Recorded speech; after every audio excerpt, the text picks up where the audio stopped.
We are going bananas here. Yes, we are. Fight Bananas. Number 2, Dave the Wave on the road. Man, so much MMA news to talk about, but guys, this may be new, but the momentum isn't. The feedback is incredible. Thank you guys for tuning in. We're on Facebook. We're on Instagram. Fight Bananas. Obviously, it's a website, fightbananas.com, for the best, most topical MMA news. Blogs will be posted. These Fight Bananas podcasts from Locked In with Max and Dave will be on there. How are you doing, Dave? I'm doing really good, Cuzzo. But you cannot start this podcast and say bananas 2-3 times without singing it. So I'm setting you up. All right. Fight Bananas. Bananas. That good? That is incredible. That's why you get paid the big bucks. That's the business. Max Van Auken. Well, thank you. So, yeah, again, one more time, guys, Fight Bananas. Make sure you check it out, fightbananas.com. Okay, so, Dave, we just had an amazing fight night card in Denver. It was the 25th anniversary of UFC, the fastest-growing sport in the world. It's become global, and what an amazing card it was. We saw Rodríguez with probably the best knockout I've ever seen, or just the craziest knockout I've ever seen in round 5 against the Korean Zombie. Our guy Mike Perry fighting Donald Cerrone, Raquel Pennington. So what were your takeaways? My takeaways were just exactly what you just said. The whole card was great, and I love fight nights. There's just something different about it. A lot of fights. It's not a pay-per-view. But the main event and the co-main event delivered beyond anyone. It was free, and it was worth every penny. I love both fights going into it, and they both over-delivered. Cowboy and Mike Perry, gosh, this could be submission of the year. I love both of those guys. Yeah, definitely Mike Perry's a locked-in alum, so, he always has a piece of our heart, definitely. But Cowboy Cerrone, how can you not love him? The most finishes ever in UFC history. Especially being the 25th anniversary, there's just something ironic about that, having the most finishes ever. Incredible. But if we can move to that main event, oh my goodness. If you're a fight fan or if you're not a fight fan, watch that for 25 minutes and you will become a fight fan. One of the greatest fights I've ever seen. And calculating the ending of this knockout with 4 minutes and 59 seconds of the Korean Zombie. They're literally shaking hands with 10 seconds left. Max, I haven't even seen you. We haven't even talked about it. What do you think about this? This fight was bananas. Well, first, let me just start off with the Donald Cerrone versus Mike Perry before we get into the main event with the Korean Zombie. Yeah, we're locked in alum Mike Perry. It's always a pleasure to watch him compete. But yeah, Donald Cerrone looked calm and he looked smooth. And like you just said, that armbar could be submission of the year. And obviously, if anyone tunes in to all the pre-fight stuff, you can tell that these guys have had a history about their training camp and Winklejohn and the Greg Jackson area. And it seems like they've moved forward past that beef, so that's always a good thing to see. They shook hands. Mike Perry made a joke. He broke my arm, Cowboy. So I think they've ended their little feud. Obviously, we're not sure with Donald Cerrone and Winklejohn, but at least the fighters competing inside the octagon showed respect, win or lose on either party. It was real class act on both sides. But yeah, back to your point, the main event lived up. Like, the Korean Zombie is known for putting on entertaining fights. That's just what he does. And it was good to see him back in the octagon. Yeah, it's something that people, maybe the common MMA fan doesn't understand. Even though these people are in the octagon, Dave, to kill each other, there's just so much respect and passion on both ends. Anyone that can step inside that octagon and go to war. So it's so cool to see them shake hands in the octagon. And then even afterwards, I don't know if you saw them in the hospital, there's a picture of both of them shaking hands, almost like a Rocky Apollo Creed moment. And they're both in their in the hospital sitting down and they're like shaking hands. So it's just really cool to see. And yeah, that main event, it goes to show you why MMA is so much different than any other sport. It can end any given second. We see Derek Lewis do this in the third round. He's knocked people out.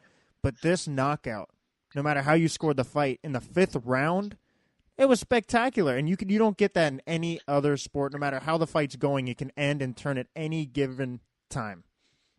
Yeah, the analogy of that knockout was a Super Bowl Hail Mary at the buzzer with the team losing, getting the catching the ball in the end zone. Like we've never seen anything like it. And then the whole fight was so great. All, people are talking about is that knockout with 4 minutes and 59 seconds in the fifth round. But the entire fight was phenomenal. Back and forth action. They're both just so creative in their striking. Kicks, elbows, knees, straight, jab.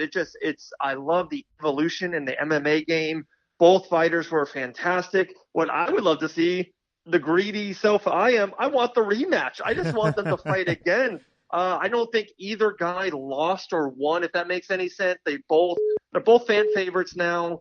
I just want to see them fight again. And my favorite word in all of mixed martial arts is trilogy.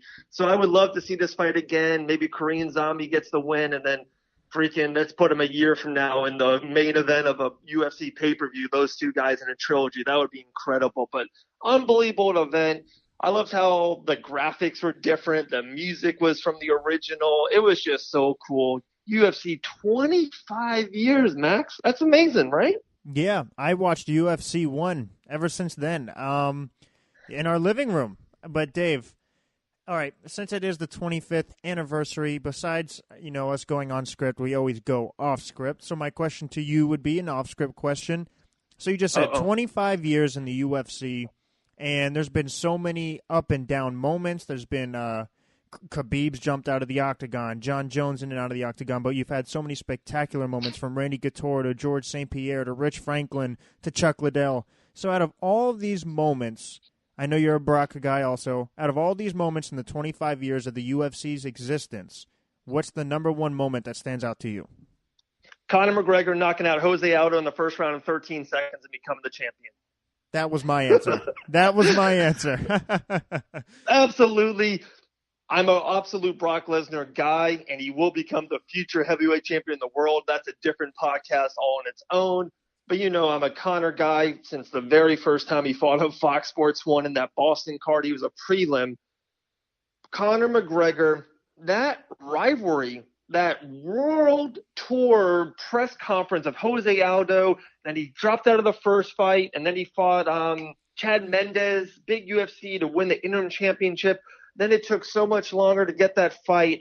It was just so much buildup.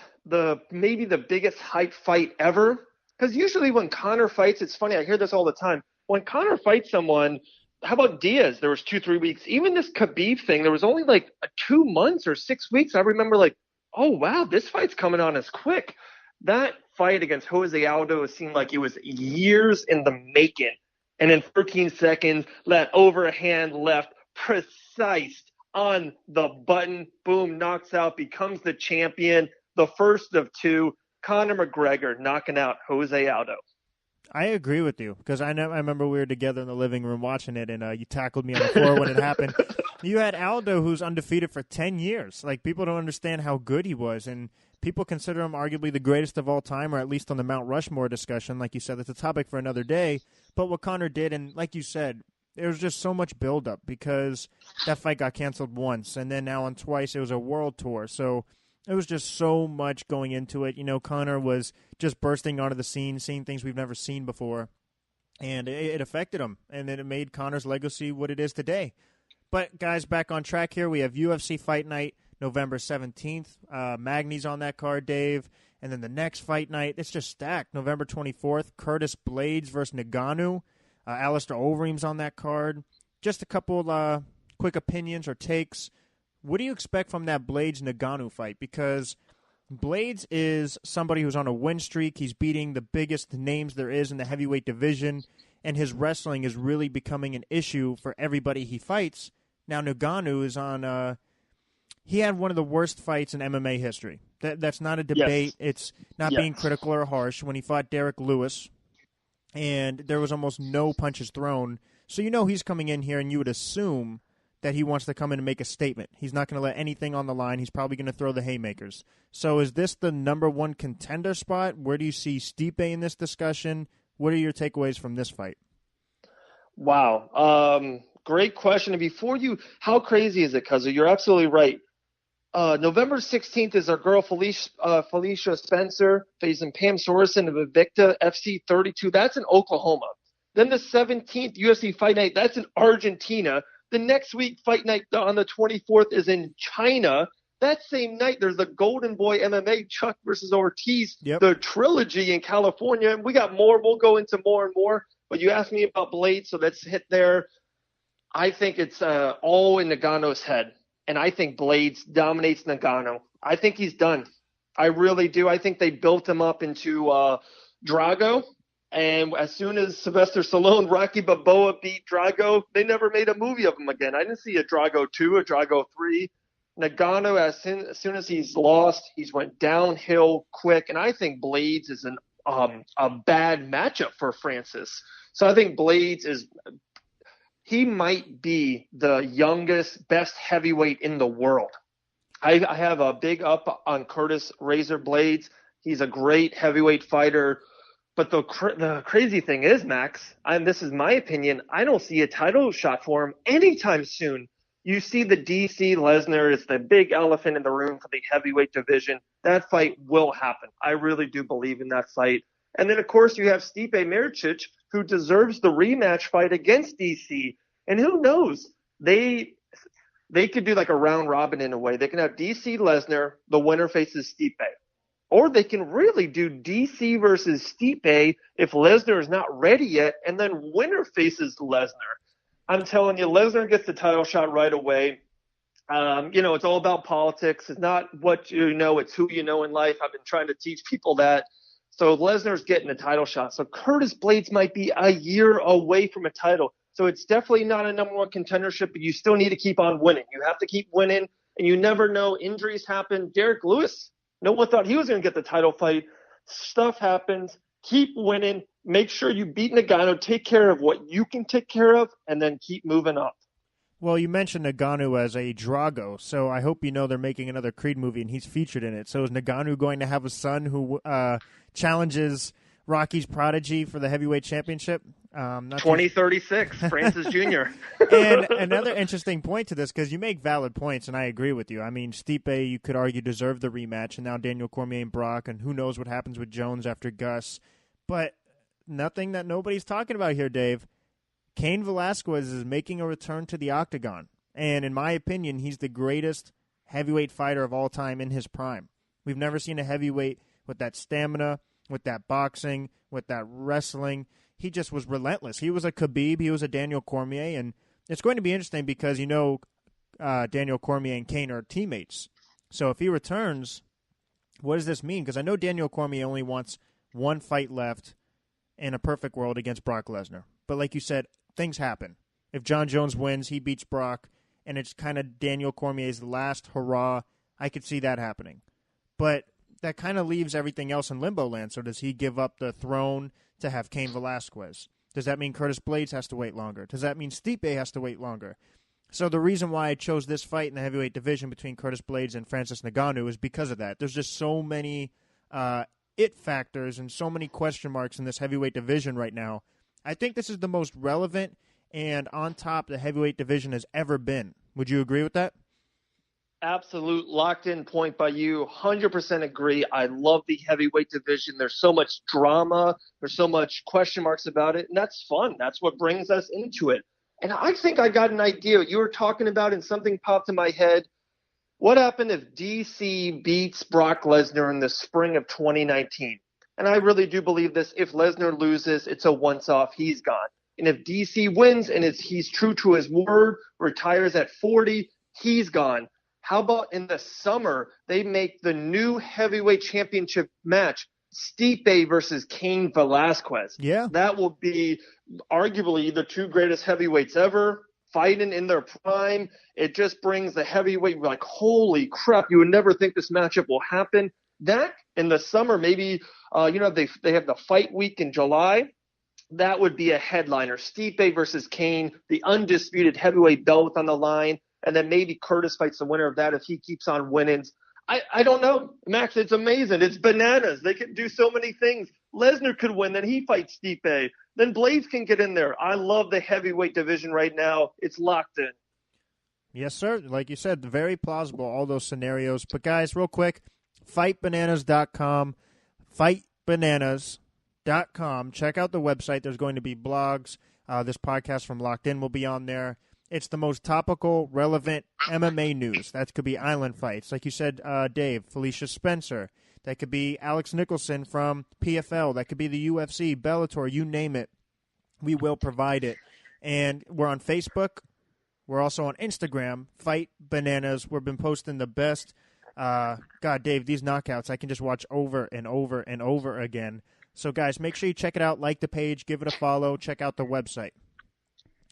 People have. Have you seen how many people watching those knockouts? It's over 50,000 views. One of the videos we put up is over 200,000 views. People are watching. People are going bananas about these videos. I can't wait. And Kuzo, I know we can't go so far in the future. I do have to just talk about one event.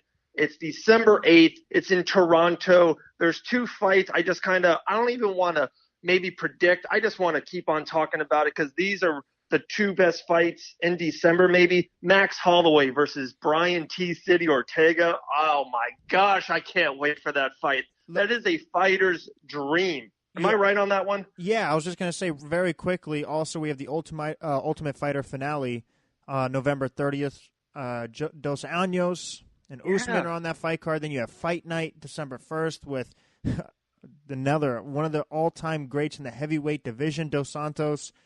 There's just so many good fights coming up, Dave. And then our guy Mark Hunt is scheduled on that fight card as well. And then we get to UFC 231, which is December 8th, Holloway versus Ortega. Three different countries, Las Vegas, Australia, Toronto. It's amazing. Joanna Champions on that card versus Laquinta for the flyweight championship. The UFC and MMA game is on fire. It's on bananas. It's locked in. Any cool, funny expression you want to use, I cannot wait. But that Max Holloway T-City fight, oh my gosh, $65 anywhere in the world you have it. I cannot wait for that fight, Max. Yeah, and I know we'll get into it. I'm sure we'll do some type of podcast for it with the professor himself, John Rafford. But this is probably, since the Conor Aldo fight, the most intriguing fight I've really been interested in. Obviously, we're huge MMA fans, but when you look at what this entails for the featherweight title and for that division, Max Holloway just destroyed Jose Aldo twice. But he had that weird situation where he tried to fight Khabib because that was such a chaotic event where fighters were pulling out. You didn't know who was fighting. He stepped in nobly, but the weight cut seemed to drain him, and it seemed to bother him because he does walk around at a big weight. So even cutting down a weight class above him is still a weight cut. But I know Ortega is nasty. On the ground, he's a threat to anybody he fights. So these are the 2 best featherweights in the world. And no matter who wins, you're looking at a true champion. And I'm just so happy. I'm crossing my fingers this fight stays on because it's the best of the best. Oh, couldn't say it any better. Cannot wait. Like you said, how about the Usman RDA fight on UFC 28 finale, November 30th? You can argue that's a number 1 contendership fight. I know you got Ben Askren and Robbie Lawler, in January, but we'll get there when we get there. Oh, there's so many. We got Tills out there. There's so many great fights. Okay, real quick before we go into December, and real quick before we talk about on UFC Fight Pass, Island Fights 51, just give me 30 seconds. I know it's not a big deal maybe. Tell me what you think about Chuck Liddell versus Tito Ortiz 3 at the Forum in California. Tell me about that. What do you think, Max? Well, Golden Boy Promotions. It's different. That's what I'll say. It's different. We've seen fighters that are past their prime, they're older, and they still compete. I mean, we've seen Royce Gracie even compete. Anderson Silva. Yeah, I mean, I'm talking about even next level compete. Like, I'm talking about next level age. I mean, these guys are, I think Chuck's in 51, I could be wrong, and I think Tito's like 46. So we're looking at like some really old athletes, but they're legends, and they help pave the way to UFC 25 anniversary. It's because of them. They help pave that. So it's interesting to see because they are who they are. Chuck Iceman Liddell, you can argue he's a Mount Rushmore fighter. Tito Ortiz, you can argue a Mount Rushmore fighter. And the history that they have, Dave. They have a history. They fought twice already. Chuck won both of them. Can he win it again? But if Tito wins, what does this mean? So it's intriguing. Obviously, they're older. I just hope none of them gets hurt, like all seriousness, because of their age. But who am I to tell somebody they can't do something? Like that's one of Chuck's motivating factors, he said, is for one, people wanted to see it because they had a stare down and people took pictures. And, of course, Tito talks trash. They don't like each other. Things escalate. but a lot of people said he couldn't do it. So who am I to tell Chuck Liddell what he can and can't do? So for them, I support them and congratulate them, but it definitely is different. It is. Good call. One thing, Chuck won the first two. And you got to think he has a huge advantage over Tito just in his psyche, the mind, and of course he still has, I would assume, absolute power in that right hand. But the one thing I'm kind of leaning over Tito Ortiz in this third fight, and I'm going to go out on the limb, I think, I'm picking Tito Ortiz to win this. For one, he's younger. And I think it's not even younger by a larger amount, but just the age every year, when you're 60 to 65, that's a big deal. So I think this is a big difference.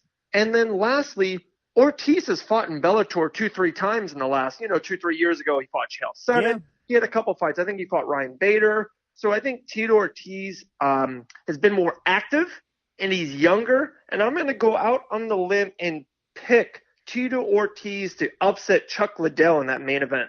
I don't even know if that's an upset, Dave. I would have to see the Vegas odds, but you're not crazy for thinking that. Yeah, he also beat Chael Sonnen, the American Gangster. So he's definitely been more active. There's not as much ring rust, so that could definitely play a factor in that fight. Guys, we also have UFC Fight Night December 15th. Lee versus Laquinta. Talk about a good fight. Kevin Lee's been calling out Khabib. He's a wrestler. He's a mixed martial artist. He's a 2018 mixed martial artist who could do it all. And LaQuinta's tough, Dave. After seeing what Khabib did to Conor and knowing that LaQuinta, on that short of notice, went 5 rounds with Khabib, what do you expect from them? Yeah, that is a great fight. Actually, Al got the win versus Kevin Lee early in his career. Yeah. I think Kevin Lee is a different fighter, though. I give Al is tough, but I think Kevin Lee is a next-level fighter, and I think he will take care of Al, honestly, pretty quickly. I think a win within the first round, that's my call. But lastly, Max, we will do a disservice to the people if we don't talk about Island Fights 51. I know it's late in December 21st, Pensacola Bay Center. I just can't talk about this card enough. Main event, Greg Hardy versus Dakota Merritt. I didn't know about this. One's from Ole Miss. Greg Hardy's from Ole Miss, and Dakota's from Mississippi State. Yeah. So that's a rivalry all on its own, and it's a heavyweight hands. Anything can happen. Talking about another heavyweight, how about Chase Sherman versus our man Frank Tate, who's been locked in? He shook us. We shook hands with him. Max, tell the people how big Frank Tate's hands are. It's a lunchbox. I thought they talk about Brock Lesnar and customized gloves. I'm like, okay, this guy is ridiculous. I couldn't even imagine getting hit by this guy. I would just tap before he swung.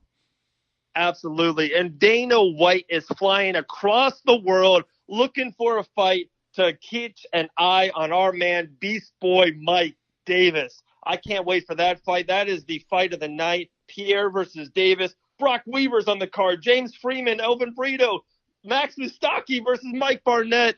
Holy crap. UFC Fight Pass. Buy these tickets on Ticketmaster.com. Island Fights 51 is bananas. It is. Guys, like you just said, Island Fights is a breeding ground for the UFC, and Dean Toole does an amazing job of that, the promoter of Island Fights. And that rivalry you just said between Greg Hardy, he knew what he was doing. Dean Toole's a smart guy. So, guys, check it out. Island Fights 51, Ticketmaster. And one real quick caveat, it's going to bother me if I don't mention it, to Cowboy. I have to give him credit. Not only did he get the most finishes, Dave, I believe that's the most wins as well. Oh, yeah, I think he tied GSP and Anderson Silva for the most wins ever in the UFC history. I think he broke it, and I think it was Michael Bisping. It was Michael Bisping and George St. Pierre. Oh, wow. Michael Bisping, you know how I feel about him, one of the most underrated UFC fighters of all time. Yeah, it's crazy. Yeah, he broke the UFC record with the finish. That is just hats off to him. He'll go down as one of the most, I don't want to say he's underrated, but he wasn't ever a champion, but he's on that Hall of Fame level. To have these type of records in the UFC is incredible. First ballot Hall of Famer, and you ready? This is my locked in of the episode. Donald Cerrone, the Cowboy, is the greatest fighter in UFC history not to be world champion. Kenny Florian comes to my mind, though. Kenny Florian was on a roll. I mean, he doesn't have the record that Cowboy has, but you could put an argument up for Kenny Florian.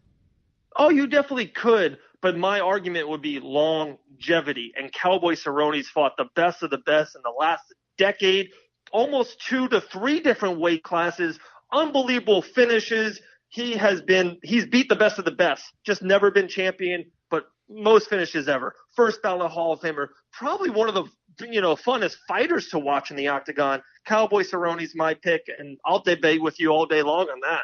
I know, we can go hours, but guys, please check it out, fightbananas.com, for the best, most relevant, topical, factual news in the MMA world.